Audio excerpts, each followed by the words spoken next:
Have you ever had that sinking feeling after a networking event? You connected with someone interesting, exchanged business cards, and radio silence. Don't get discouraged. There's an art to navigating non-mutual follow-ups, those scenarios where the other party seems less than keen on building the connection further. Welcome to the Business English Podcast, where we help ambitious professionals like you master the language of global business. I'm Rob, and I'm on a mission to give you the communication edge you need to succeed. Ever leave a networking event buzzing with potential connections, only to be met with crickets? We've all been there. You exchange details with someone promising, and the follow-up falls flat. It can be disheartening, right? But what if I told you there's an art to navigating those lukewarm leads? Today, we're ditching the awkward follow-up fumble. We'll arm you with advanced English phrases that can turn even a ghosting contact into a valuable connection. Think of it as your networking ninja training, with a focus on language. Are you ready to level up your follow-up game? Stay tuned. We'll explore real-world scenarios, unpack phrases that could be sabotaging your efforts, and, most importantly, equip you with polished, persuasive language to finesse those tricky networking situations. Here's the thing. Building a strong network takes persistence and finesse. By the end of this episode, you'll walk away with actionable strategies to rekindle those lukewarm connections and make a lasting impression, all while showcasing your advanced English skills.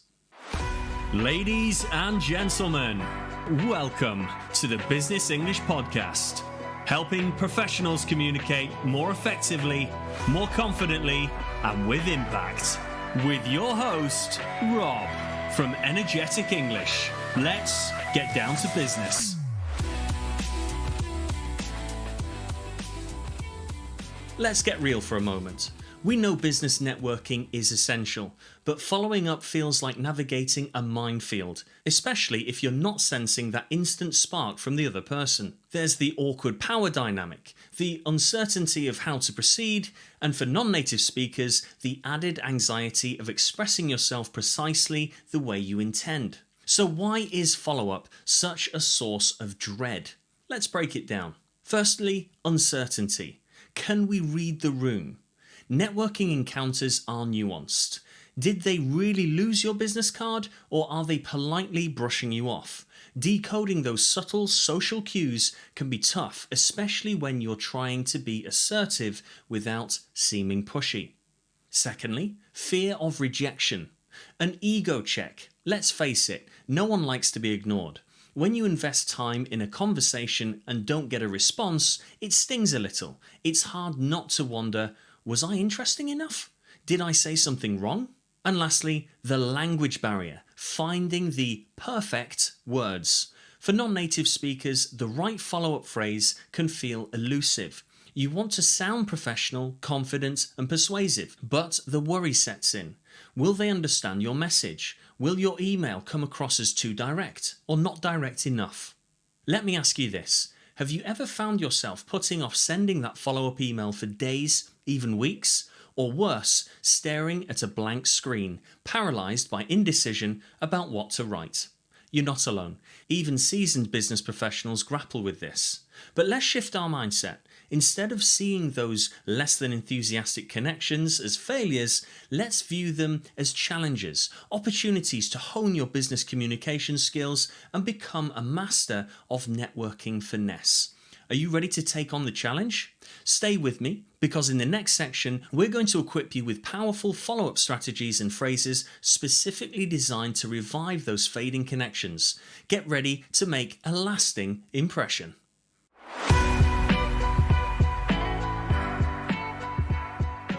Picture this. You met a fascinating CEO at a conference. You had a brief but exciting conversation about industry trends. But you know, this person likely gets bombarded with connection requests. Their time is precious, and the typical just following up approach is highly unlikely to cut through the noise. Here's the key. Demonstrate that you understand their priorities and respect their busy schedule, all while offering something of genuine value. As the phrases in this episode are intended for verbal and written use, they may be a little longer than usual, but for all the premium members, you can find a complete downloadable PDF inside the membership site, so you can copy and paste them whenever you need. Okay, here are 3 sample phrases to practice. Recognizing your packed schedule, I wanted to share this insightful article or industry report on topic that I believe aligns with your current initiatives. Recognizing your packed schedule, I wanted to share this insightful article or industry report on topic that I believe aligns with your current initiatives.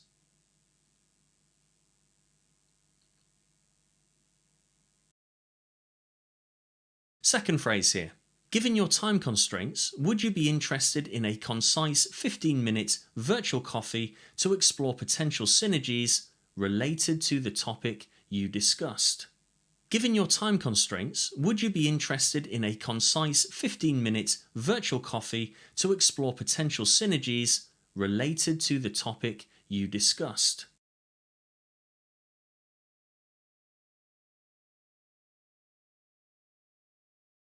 Or lastly, I enjoyed our discussion on topic. Here's a quick summary of some key takeaways. Let me know if this sparks any specific areas you'd like to discuss further. I enjoyed our discussion on topic. Here's a quick summary of some key takeaways. Let me know if this sparks any specific areas you'd like to discuss further.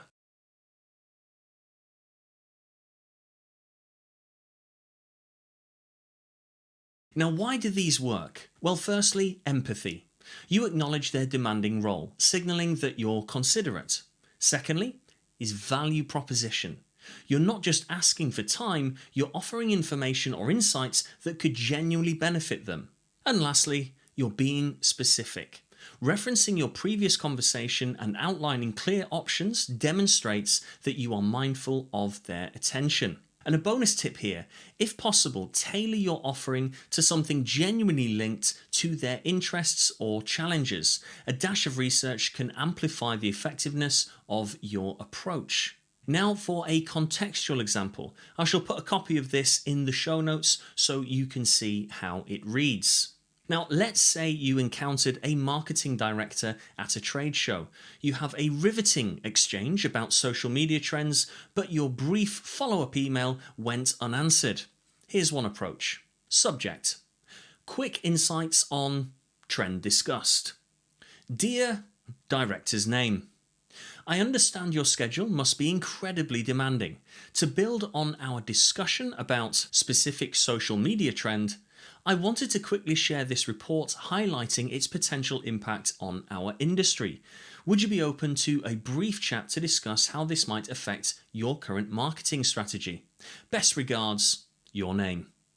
See how it works? Let's move to another challenging scenario. Stay tuned.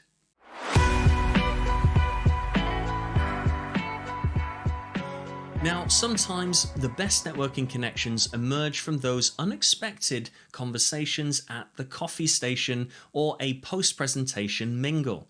You hit it off with someone, there's potential synergy, but the interaction was fairly informal. How do you follow up without coming across as too intense? The secret sauce here is about leveraging common ground and demonstrating a genuine interest in continuing the conversation. Now, here are some sample phrases to practice. I truly enjoyed our chat about shared interest. Would you be interested in continuing the conversation over a quick coffee sometime? I truly enjoyed our chat about shared interest. Would you be interested in continuing the conversation over a quick coffee sometime?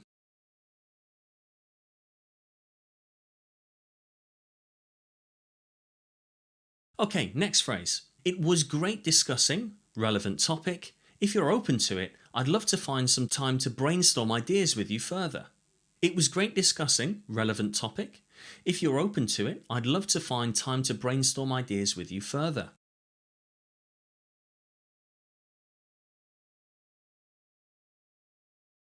And lastly, our conversation about interesting point they raised really got me thinking. Are you available for a virtual chat to explore those ideas a bit more? Our conversation about interesting point they raised really got me thinking. Are you available for a virtual chat to explore those ideas a bit more?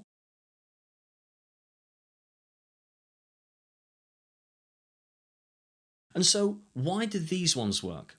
Well, firstly, they focus on connection. You lead with positive rapport you established.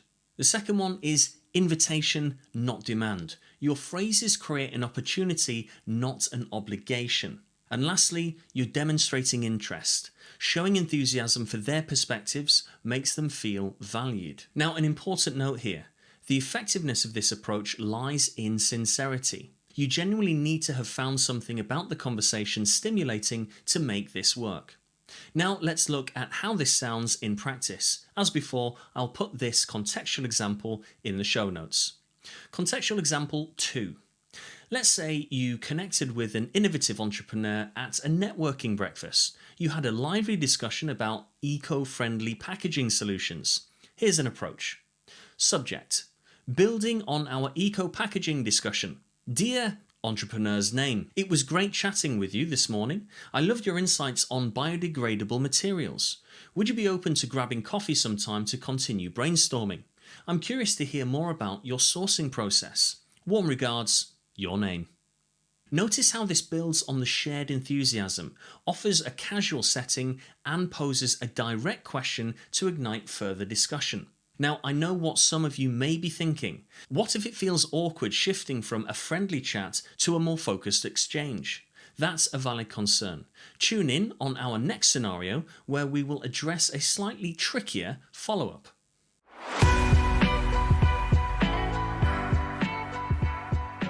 This is, let's face it, the nightmare scenario. You've waited the polite amount of time after your connection seemed promising. You've sent a well-crafted follow-up email and still nada. It might be time to accept that a meaningful connection just isn't going to materialize, at least not right now. But does this mean it's completely over? Not necessarily. Here's the strategy. One last effort designed to gracefully leave the door open while preserving your professional dignity. Here are 3 phrases that you can practice. Just wanted to circle back one last time. Should our paths cross again in the future, I'd welcome the opportunity to connect. Just wanted to circle back one last time. Should our paths cross again in the future, I'd welcome the opportunity to connect.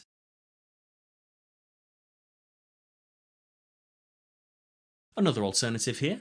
Wishing you all the best in your current projects. Feel free to reach out if things change and there's an opportunity to collaborate.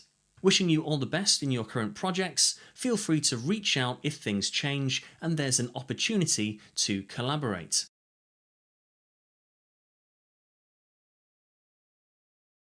Or finally, no response needed, but wanted to check in once more. If circumstances change on your end, let's connect to explore potential area of collaboration. No response needed, but wanted to check in once more. If circumstances change on your end, let's connect to explore potential area of collaboration.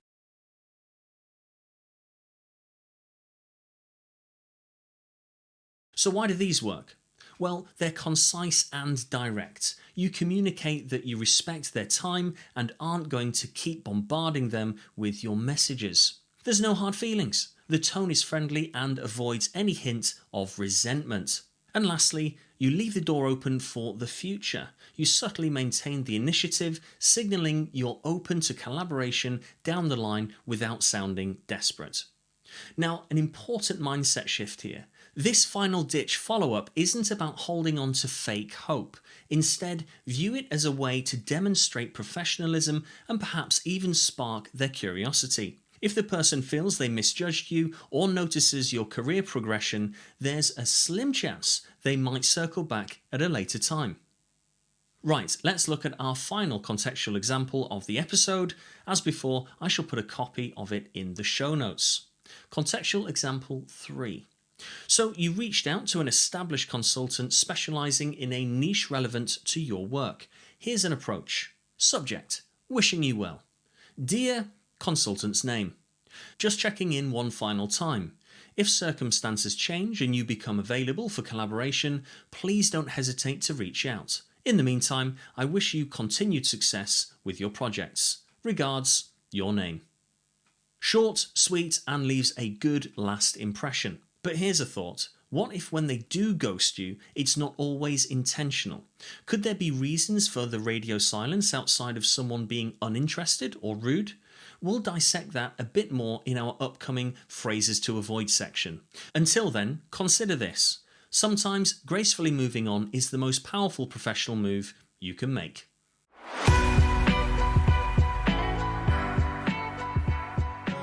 Okay, so we've covered strategies to elevate your follow-ups, but now it's time to talk about those linguistic landmines that can instantly ruin your credibility.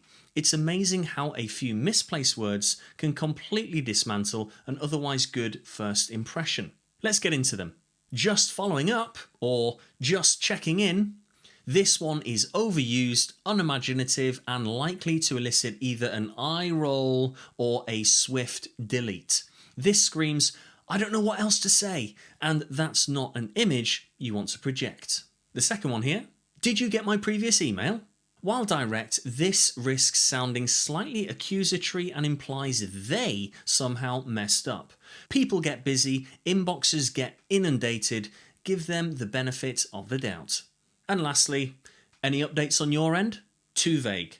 If you don't clearly articulate what you want or the desired response, you're leaving them the heavy lifting of interpreting your message. Precision is key. Now, on to cliches and buzzwords. Avoid worn-out phrases like touching base, circling back, or let's connect. They make you sound like everyone else, and we want you to stand out. But sometimes it's not just about the specific words, but the overall tone of your message. Now, pushiness, for example. Overenthusiastic exclamation points demanding multiple questions or expressing disappointment in no response will create a sense of pressure and might push the other person further away. Also, if you come across as desperate, phrases like I'd really appreciate any opportunity, while well-intentioned, can project a lack of confidence. Remember, you have something valuable to offer. And a final idea here. Have you ever considered that sometimes a ghosting situation might not be entirely about you? Perhaps they're dealing with a stressful project, lost your contact info, or simply have poor organisational habits. While you can't control their behaviour, you can focus on making your side of the equation impeccable. That means having a clear purpose with your follow-up, a strong value proposition, and of course avoiding those embarrassing linguistic pitfalls.